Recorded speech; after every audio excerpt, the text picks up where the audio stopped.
Yang galbay atau gagal bayar di aplikasi Aku Laku wajib tahu ini karena ini resiko dan juga solusi kalau kita telat bayar di tagihan Aku Laku di bulan Juli 2025. Nah, kalau kamu punya cicilan atau tagihan di aplikasi Aku Laku dan sekarang lagi telat bayar atau bahkan udah galbay alias gagal bayar, saya saranin untuk menyimak video ini baik-baik.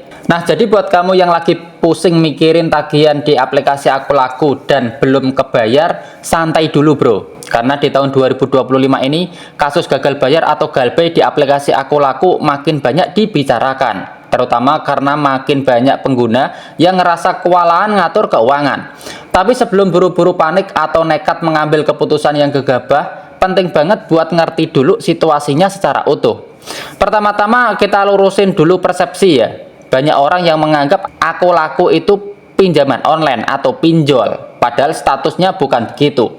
Aku Laku sebenarnya masuk ke kategori pembiayaan, bukan pinjol konvensional. Makanya nama mereka nggak akan kamu temuin di daftar 97 pinjol legal OJK.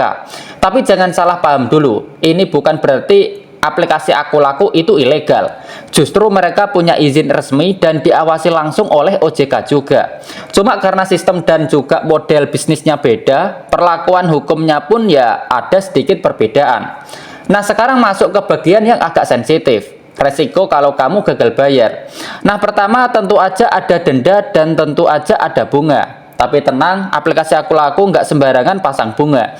Ada batas maksimalnya juga. Tagihan kamu nggak bisa melonjak liar seperti pinjol ilegal yang bisa jadi 3 kali sampai 5 kali lipat.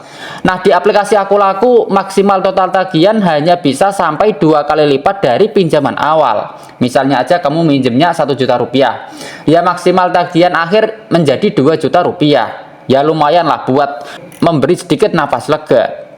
Tapi walaupun sistem bunganya lebih terkendali, Aku Laku dikenal cukup aktif dalam hal penagihan. Kalau telat biasanya mereka mulai dari notifikasi aplikasi, chat di SMS, ngechat di WhatsApp, telepon, sampai bisa juga dikunjungi oleh debt collector. Nah, di beberapa kota besar kunjungan ini bisa terjadi dalam waktu sebulan setelah kamu telat bayar.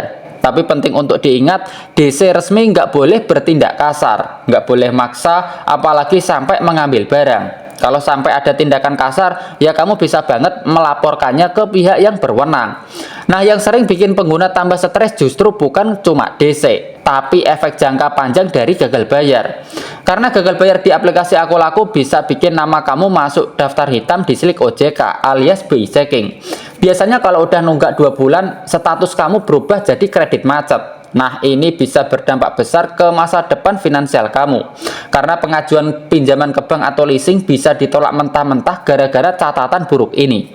Tapi tenang ya, karena gagal bayar itu bukan berarti kamu kriminal. Selama kamu nggak nipu waktu ngisi data, ya nggak ada unsur pidana di situ.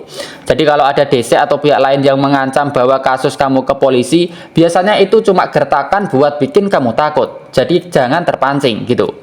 Nah, kalau ditanya solusinya gimana, ya mulai beresin keuangan pelan-pelan.